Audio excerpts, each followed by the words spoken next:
বরবাদ মুভির দুইটি গানে কণ্ঠ দিবেন প্রীতম হাসান। ইয়েস, লাগে উড়াধুরা গানের কণ্ঠশিল্পী প্রীতমকে কণ্ঠ দিতে দেখা যাবে মেগাস্টার শাকিব খান ও ইদিকা পালের আপকামিং মুভি বরবাদে। এই বিষয়টাকে নিয়েই কিছু আলোচনা করব আজকের ভিডিওতে। তো চলুন মূল গসিপে। শাকিব খানের পুরনো অভ্যাস, শাকিব খানের নয়, শাকিব খানের মুভির প্রযোজকদের পুরনো অভ্যাস একটাই, শাকিবের সিনেমায় গান গেয়ে যারা সফল শুধু তাদেরকেই পরবর্তী মুভিতে কাজ দেওয়া।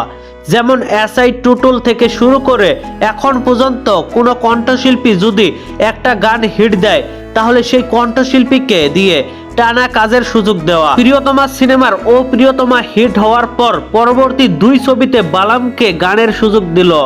গান কিন্তু হিট হয়নি, উল্টো সমালোচনায় হয়েছে। তারপর এখন তুফান মুভিতে লাগে উড়াধুরা গান হিট দিল প্রীতম। সেই জন্য বরবাদের দুই গানে সুযোগ দেওয়া হলো প্রীতমকে। বারবার এমন হওয়ার প্রয়োজন কি? কণ্ঠশিল্পীর কি এতটাই অভাব পড়েছে শুধু বালাম ও প্রীতমকেই সুযোগ দিতে হবে? ও আরেকটা কথা তো ভুলেই গেলাম, সেই ইমরান মাহমুদুল কুনালের কথা মনে আছে আপনাদের? সাকিবের একের পর এক সিনেমাতে তাদের গান থাকবেই, এইসব আর ভাল লাগে না। বরবাদ মুভির পরিচালক মেহেদী হাসান হৃদয় জানায় প্রীতম দুইটি গানে কণ্ঠ দিবে বরবাদ মুভির। এছাড়াও আরো কয়েকজন কণ্ঠশিল্পী বরবাদের গানে কণ্ঠ দিবে, তবে তাদের নাম মেনশন করা বারণ। তাহলে সেই কণ্ঠশিল্পী কারা হতে পারে একটু আন্দাজ করুন তো।